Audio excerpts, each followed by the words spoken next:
Welcome to Communicate with Impact, a podcast where I want to get some amazing people, corporate people, and help to clear doubts with respect to communication. I want to help people across the globe who are facing challenges in their corporate lives, day to day corporate lives. And my guests are some of the best in their industry, and they can help us to understand how they manage and handle their corporate lives and climb the corporate ladder as they have done so far. My today's guest is Akshay Shewale. Let me get him on the screen. Hi Akshay, how are you doing? Hey Amit, how's it going? I'm good, how are you? Akshay. Fantastic, I'm doing fantastic, and thank you very much for coming to the show and sharing your value, your insights, and all the information. Akshay, may I ask you to introduce yourself? Sure. So Amit, my name is Akshay. I'm here in Pune right now in India. I run a business which is an offshore estimating service. So Australia is mainly, so three major industries in Australia are mining, construction and education. So I serve for the combination of two, construction of educational industry. So the government, Victorian government has promised $13 billion for the next 5 years in the financial budget. So a lot of my customers, or a lot of my end customers, builders, are into construction of universities, and they need estimating support for the projects. For example, how much would a university cost for building up XYZ building in, say, Dandenong, for example, or how much would it cost for Monash University to come up with a fit out or a refurbishment job. So we hire and look after the engineers, civil engineers, architects, all the fresh talented people out here in India. They get a platform to showcase themselves to the world, to the customers in Australia. Also showcases that you have not only traveled other parts of the world, but also you have done so much of communication in a way, not just talking around, but building relationships and other things to a point where now you have your own business and you're working towards it. So that's fantastic, and I'm pretty sure that audience is going to gain a lot out of your experience right now. So let's get ready to communicate with impact, right? So let me ask you a few questions, and I'll just let you know I have the questions handy with me. And actually, these questions are actually surveyed from more than 300 plus people that I have been connecting for the last couple of years. And so they come from the people, and that's why I just want to make sure that they get answered from my amazing guests like you. So the first question typically is, be it in business or be it 9 to 5 corporate life, right? I want to ask you, how's your day, like from start to end, and how do you handle it? Sure. One thing straight away that comes to my mind when you say this is work-life balance. If I'm not able to balance my day throughout, if I'm not able to utilize my 24 hours, I won't be, it's not a sprint, it's a long run marathon. So I want to have that work-life balance, so I'm able to live happily for the next 20, 30 years that I've got in my career. So this is one thing that I learned from Australian culture. While I was in Australia, the boss that I used to work with, he had his own passion of a martial art. And when I came from India, when I was working in India, we've got a traditional business owners over here working for at least 12 to 14 hours sometimes. And while I went there, I'm seeing him work only for 8 to 9 hours, and hitting the gym. So I used to wonder, what's up? Is he having another business? Does he run another business? And I've literally asked him that back in India, owners would work for 12 hours. So do you run another business? And this is one thing that I want to, straight away that hits my mind. How do you balance, or how do you work in how do you survive in a corporate environment? Is by balancing out your hours. I think if the world is able to achieve what they can in 8 to 10 hours, you are not utilizing your hours well if you are there in your office for more than 12 hours. So that's one thing. I dedicate 1 hour at least to football, which is my love, my second love. I play football for 1 hour every day, and this has been going on for the past 10 years now. What are your tips, or what do you suggest for having an effective communication in digital age? I think having an effective communication in digital age to be as human as possible online.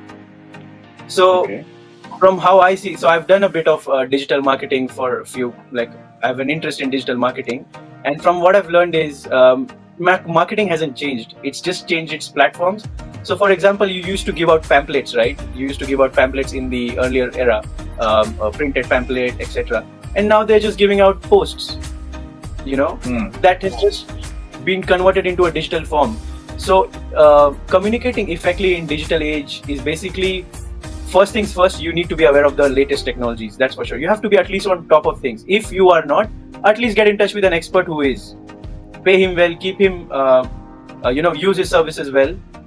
But you need to be in touch with the guys who are aware of latest technologies to communicate effectively. That's for sure. That's one thing that, that's one thing I want to balance, or, that's one thing I want to have in my life, where I'm in touch with the 16-year-olds or 18-year-olds who are running their own businesses, or who are, in their early phase of career, and who come up with bright ideas. That's one thing that you need to be on top of. And, communicating effectively in today's era, you need to be in touch with a 16 to 18-year-old. Having them on your team helps you a lot, to go viral, to have a viral video, to, be there on WhatsApp or whatever. So that's one thing I can say. Apart from that, just leveraging technology. How do you build that confidence that, you can stand up and talk to them and not be like nervous? There would be some bit, but at least what are your process? I think there's a lot of things that, that can help. One thing is practicing for sure.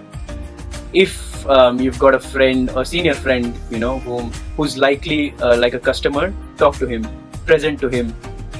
If you haven't got a friend, talk to yourself in the mirror, present to yourself in the mirror. It comes with practice, building confidence. It takes years and years of, talking to yourself, talking to your other people. Apart from that, when you say, pitching to a senior person, I think how I think when I'm pitching something is, the guy on the other side is also a human. Like try to see him as a human more than a senior, or with a post or anything. Even he's been through, or you can relate to him. He must have been through some things, or he must have started his career somewhere. Even he was of your age, or even he was somewhere, going through the struggles that you are going right now. So try to not think of him as a senior person. Not build that up in your mind. Just be yourself. Like, just think that he's a human sitting in front of you.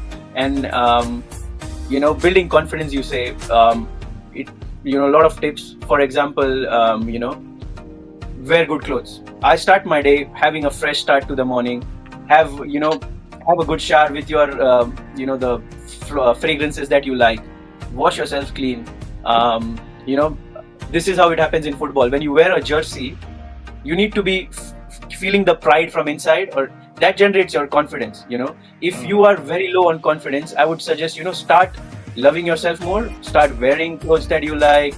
Wear a suit. Always wear a suit. Builds up your confidence. Just the feeling of putting your arms in the suit, being ready. That gives you a hint or a flavor of being ready. How do you manage your emotions at that time? I've got this funda, which is to duck or to not to duck. So say if someone is angry on you, or bashing on you in your workplace, you have to decide, do you want to duck or do you not want to duck? So by that, what I mean is, when a duck is in a pond and he wants to race towards the end of the land or end of the water, the duck is always on the top. From the top of the water, you can see him going, like a swan, gliding through the waves, no tension whatsoever, enjoying his life. Whereas on the bottom, he's hardworking and, flapping his wings. So basically, it's to duck or to not to duck is, do you want to show them your duck side, or do you want them to see you struggling from the bottom?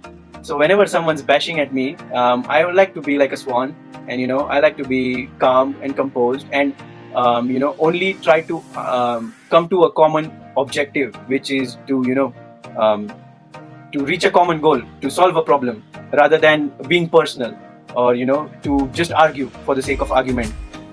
Accept my mistakes if I'm wrong, obviously, but if someone's bashing at me in my workplace, or if there's someone else bashing, I would like both of them to reach at a common objective, common grounds, and to duck or to not to duck. Basically, do you want to react or do you want to just be gliding like a duck?